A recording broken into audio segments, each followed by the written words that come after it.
Mark Zuckerberg posting the dramatic move that they believe that the risks of allowing the president to continue to use the service are too great, and they will be blocking the president on Facebook and Instagram indefinitely, and at least for the next 2 weeks until the peaceful transition of power is complete. Now, Carl, as you mentioned, this is a dramatic move for Facebook because Mark Zuckerberg has stated repeatedly that he believes that Facebook is a very necessary platform for free speech. He has always really sided with the side of free speech rather than more regulation. He has called for regulation to help create guidelines to understand how to limit speech on the platform. But this is really a dramatic move, saying they believe it is simply too dangerous to allow the president to use the platform. And just to be clear, Carl, this is an extension of a 24-hour block that Facebook had put on the president that began last night. And they're now saying that this will be extended indefinitely.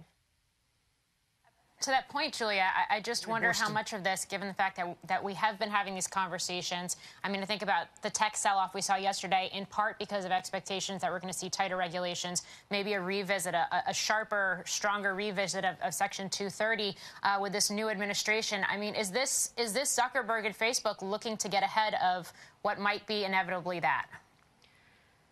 You know, I don't know if it's as much that, Morgan, and more the fact that there's been a lot of criticism of these platforms for enabling the organization of some of the rioting that we saw yesterday, and the question of whether or not Facebook is just simply not quick enough to take things down, and whether or not even if something is up for even 30 seconds, it can be shared and liked many times in that period. So I think there's this question, you know, not just what they've faced from Capitol Hill, this question whether Facebook is biased in how it regulates content on the platform, but whether it can be used as a tool for bad, and whether they need to be much more stringent in preventing that from happening. And simply right now, they think the risk is too great for the next 2 weeks. It's a very, very bold move by Mark Zuckerberg and Sheryl Sandberg. To that point, Julia, and referencing something Tom Friedman said earlier on Squawk Box, I mean, there was a period before the election where Facebook was elevating more credible news content into people's news feed, and then they apparently stopped doing that.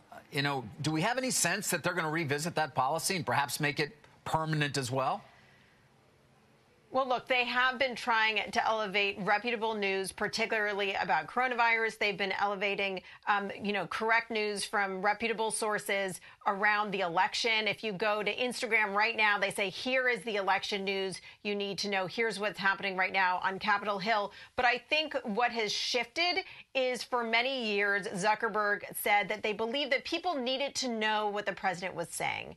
They needed to know if he was saying things that were incendiary. And now they're saying these things are incendiary. We don't want people to be incited to violence because of that. I want to just read you one quote here from Mark Zuckerberg's comments.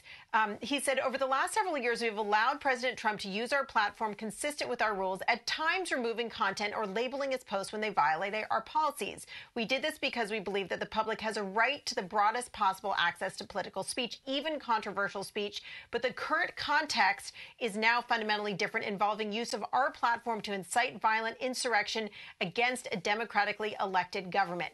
That paragraph sums up the shift that Facebook has made between allowing this as free speech and now saying it certainly incites violence.